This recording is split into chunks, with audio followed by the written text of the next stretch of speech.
There is a fourth intelligence beyond that which is known to many. Its power is undisputable, and failing to utilize this intelligence could detrimentally impact an individual's quality of life. My name is Maddox, and this is an in-depth look at the concept of social intelligence, its impact on human relationships, and how it relates to my life.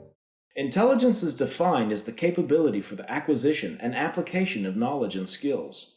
According to psychologist Robert Sternberg, human intelligence can be dissected into three parts: practical, creative, and analytical, with each part contributing to human behavior in regards to how we solve the problems of everyday life. However, thanks to Robert Greene's mastery, a fourth intelligence can now be introduced for the purpose of helping society navigate not only life's problems, but also its people. Social intelligence, as described by Greene, is the ability to see people in the most realistic light possible. As we encounter other people throughout life, we naturally form an idea of who they are in comparison to ourselves. If their emotions or interests conflict with our own, we create an image of them that is drastically skewed, and therefore negatively impacts our relationship with them. However, through the development of social intelligence, individuals can now rationalize their counterpart's frame of mind by discarding their preoccupation with their own emotional interest in favor of another's. Doing so not only encourages the growth of high-quality relationships, but also deters those of low quality.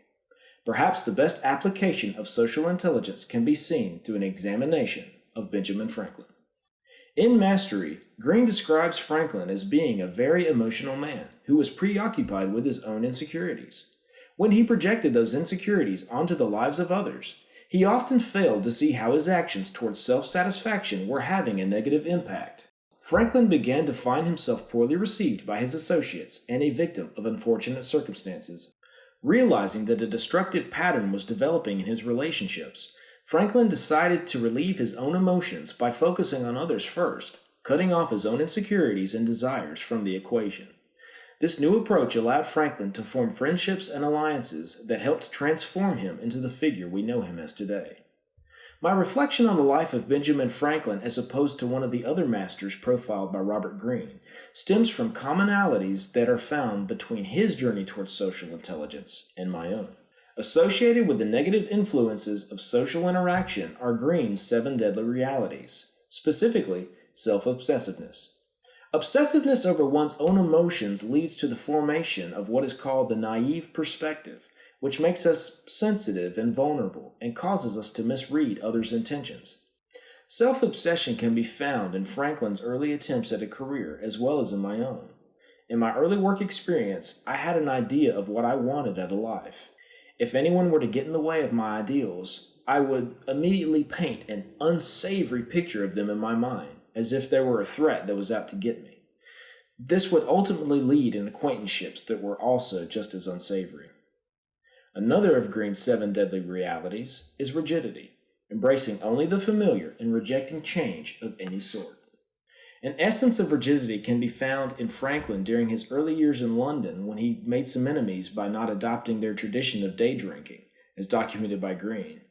Thankfully, he resolved the issue when he let go of his principles and contributed to the beer fund.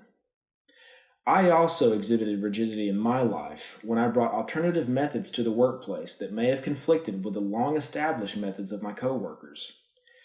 I thought, why should I change? My methods were what suited me best, and I shouldn't have to adapt for the sake of someone else's benefit. Sadly, that rationale utilizes both self-obsessiveness and rigidity, and unfortunately, my problem couldn't be solved by contributing to a beer fund. Thankfully, I found a solution, and it just so happens to be the same solution administered by Franklin. I realized my own selfish shortcomings and started to consider the feelings of my coworkers, being empathetic to their emotions in order to form more positive and lasting relationships. Presently, I continue to realize how these two attributes, rigidity and self-obsessiveness, can contribute nothing to my master's journey other than regression. As Greene suggests, true mastery will not last until social intelligence is attained.